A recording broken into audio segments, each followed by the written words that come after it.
मैं doctor Sitaram Chaudhary, associate professor राजनीति विज्ञान विभाग, राजकीय महाविद्यालय किशनगढ़ अजमेर। आज हम बी ए पार्ट थर्ड के हमारे जो विद्यार्थी है उनके लिए एक इम्पोर्टेंट टॉपिक है यूनाइटेड नेशन, संयुक्त राष्ट्र संघ। कि संयुक्त राष्ट्र संघ की स्थापना क्यों हुई, उसका क्या पर्पस था और वर्तमान में उसके कितने मेंबर हैं और कौन कौन से उसके संगठन हैं, और क्या संयुक्त राष्ट्र संघ आज जिस तरीके का कोविड-19 के बाद में जो वर्ल्ड ऑर्डर चेंज हो रहा है उस इंटरनेशनल सिचुएशन में उनका क्या रोल है, जिस तरीके की इंटरनेशनल जो विकसित राष्ट्र है और विकासशील राष्ट्र और अर्ध विकसित राष्ट्र है उनमें किस तरीके का रोल प्ले है, ये बहुत सारी चीज़ों पर हम डिस्कस इस वीडियो के माध्यम से करेंगे। सेकेंड वर्ल्ड वार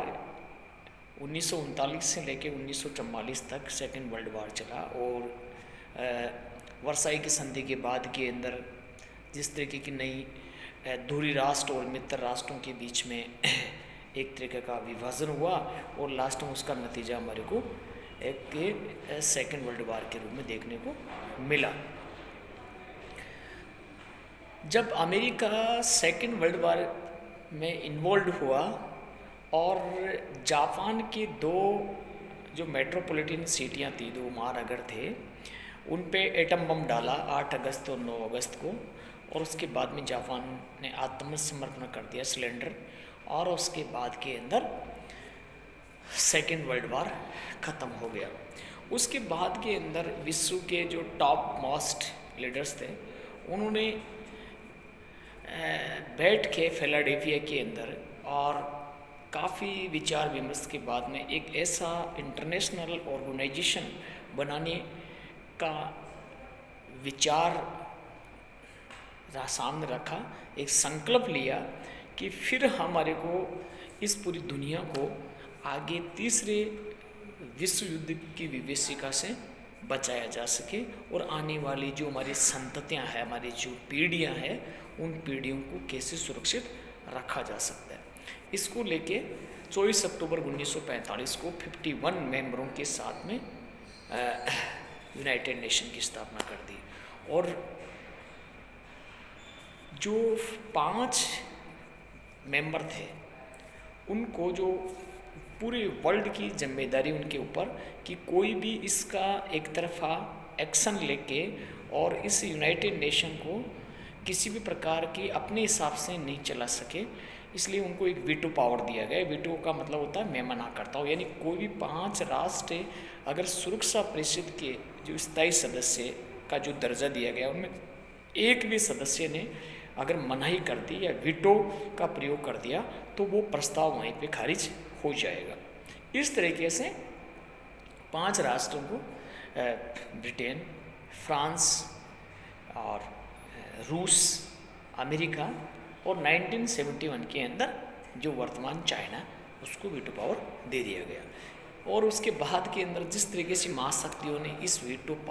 का दुरुपयोग किया, सबसे अधिक रूस ने इसका प्रयोग किया, उसके बाद में सेकेंड नंबर अमेरिका आता है, और कई मामलों के अंदर यूनाइटेड नेशन सफल रहा तो कई मामलों के अंदर वो सिर्फ महाशक्तियों का के बीच में एक पिस के रह गया, यानी वो चाहते हुए भी कुछ नहीं कर पाया। बहुत सारे संकट आए, हमारे कोरिया संकट के बारे में कह सकते हैं हम, और बहुत सारे राष्ट्रों के बीच में इराक ईरान युद्ध है, वियतनाम युद्ध है, भारत पाक युद्ध है, भारत चीन युद्ध है, और नॉर्थ कोरिया साउथ कोरिया के बीच में जो झड़पें चलती रहती है, और बहुत सारे दक्षिण अफ्रीका के राष्ट्र हैं, इन राष्ट्रों के बीच में कुछ न कुछ चलती रहती है। कोसावो संकट है, ऐसे बहुत सारे हमारे सामने क्राइसिस आई, लेकिन वहाँ पर जो रोल प्ले होना चाहिए वो रोल प्ले यूनाइटेड नेशन नहीं कर पाया। और अमेरिका ने एक सुरक्षा परिषद के पैरेलल एक मिलिट्री ऑर्गेनाइजेशन बनाया 1949 के नॉर्थ अटलांटिक ट्रीटी ऑर्गेनाइजेशन, उत्तरी अटलांटिक सहयोग संगठन, और आज उसके 29 मेंबर्स के है, और ब्रुसेल्स में इसका हेडक्वार्टर है। अभी नेटो के माध्यम से उसने अफगानिस्तान, इराक, ईरान वगैरह वर्ल्ड के सारे कोनों के अंदर जहाँ भी अमेरिका के हित उनको नुकसान पहुँचा था, वहाँ अमेरिका नेटो के माध्यम से कार्रवाई करने लगा। और उसके बाद में 1955 के अंदर वारसा पैक्ट रूस के नेतृत्व में बना, वो भी एंटी नेटो के रूप में एक मिलिट्री ऑर्गेनाइजेशन था। इस प्रकार इन दोनों के बीच में एक तरीके के संयुक्त राष्ट्र संघ को कमज़ोर करने में इन दोनों मिलिट्री ऑर्गेनाइजेशन का बहुत बड़ा रोल प्ले रहा। बाद में इनके बीच में, दोनों महाशक्तियों के बीच में कोल्ड वार स्टार्ट हुआ और कोल्ड वार चलता रहा। उसका नतीजा जो विकासशील देश है, उन विकासशील देशों को भी भुगतना पड़ा।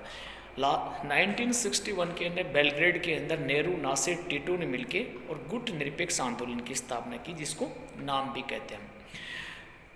इसका पर्पस था कि हम न अमेरिकन गुट में शामिल होंगे, न ही हम रशियन गुट में शामिल होंगे। हम हमारे स्वतंत्र विदेश नीति अलग से ही हम उसका संचालन करेंगे और हम उसके अनुसार ही हमारी विदेश नीति को अन्य राष्ट्रों के साथ में हमारा जो रिलेशन मेंटेन है उसके अनुसार हम स्वतंत्र रूप में, और जो गलत है उसको गलत कहेंगे, जो सही है उसको सही कहेंगे। ये हमारी विदेश नीति का एक मूल आधार होगा और इंडियन फॉरेन पॉलिसी का एक प्रिंसिपल, एक सिद्धांत भी ये रहा। लेकिन 91 के अंदर जब सोवियत यूनियन का विभाजन हो गया, तब इस पे प्रश्न चिन्ह लग गया कि क्या गुट निरपेक्ष आंदोलन की आज भी प्रासंगिकता है। आज हमारा झुकाव रूस के प्रति कम होकर अमेरिका के प्रति ज़्यादा हो रहा है, तो हम जो हमारा एक तरीके का जो सोशल, जो समाजवादी जो हमारी सोच थी, उससे हम पूंजीवादी सोच की ओर जा रहे हैं। और जो यूनाइटेड नेशन के जो पर्पस थे, उन पर्पज़ों में भी यूनाइटेड नेशन बहुत सारी दुनिया बदल गई। आज हम लोग संयुक्त राष्ट्र संघ के लोकतांत्रिकरण की मांग कर रहे हैं। संयुक्त राष्ट्र संघ का सचिवालय है, अंतर्राष्ट्रीय न्यायालय है, सामाजिक आर्थिक परिषद है, इसके अलावा न्यास परिषद है, और ये बहुत सारे के सारे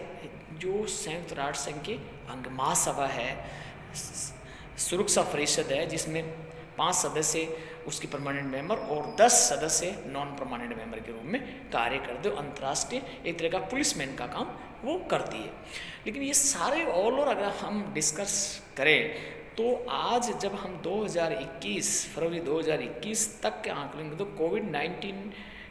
की जो सिचुएशन पूरे वर्ल्ड को, जो इस पेंडेमिक का जो प्रभाव भुगतना पड़ा, उसमें कोई ज़्यादा विशेष यूनाइटेड नेशन का रोल नहीं रहा। और जो WHO वर्ल्ड हेल्थ ऑर्गेनाइजेशन, वो भी चीन के इशारे पे ही वो काम करता रहा। और लास्ट के अंदर डोनाल्ड ट्रंप ने तो ये कहा कि हम इससे अलग हो रहे हैं, हम इनको ऐड दे रहे हैं, ये ऐड हम नहीं देंगे। और कोई भी इस तरीके का वर्ल्ड हेल्थ ऑर्गेनाइजेशन ने समय समय पर इन राष्ट्रों को इस महामारी से, इस वैश्विक महामारी से बचाने के लिए कोई कारगर कदम नहीं उठाया, जिससे इंटरनेशनल जो ऑर्गेनाइजेशन है उन ऑर्गेनाइजेशन के ऊपर भी प्रश्न चिन्ह लगना स्टार्ट हो, चाहे वो इंटरनेशनल मॉनेटरी फंड हो, WHO हो, या वर्ल्ड ट्रेड ऑर्गेनाइजेशन हो, या इंटरनेशनल मॉनेटरी फंड हो, या अदर जो भी इंटरनेशनल ऑर्गेनाइजेशन है, ये सारे के सारे, क्योंकि इन पे ये प्रश्न किया कि ये जो विकसित देश है, ये विकसित देश अपने इशारों के अनुसार ही इस इंटरनेशनल अंतर्राष्ट्रीय संगठनों का इस्तेमाल करती है। तो ये सारा का सारा जो रोल प्ले हुआ, इस रोल प्ले के बाद में ये मांग करेगी कि ये संयुक्त राष्ट्र संघ का लोकतांत्रिकरण किया जाए और भारत, जर्मन, ब्राज़ील और जापान या अदर जो राष्ट्र है, उन राष्ट्रों को यूनाइटेड नेशन के अंदर शामिल किया जाए और सुरक्षा परिषद का विस्तार किया जाए। लेकिन चीन के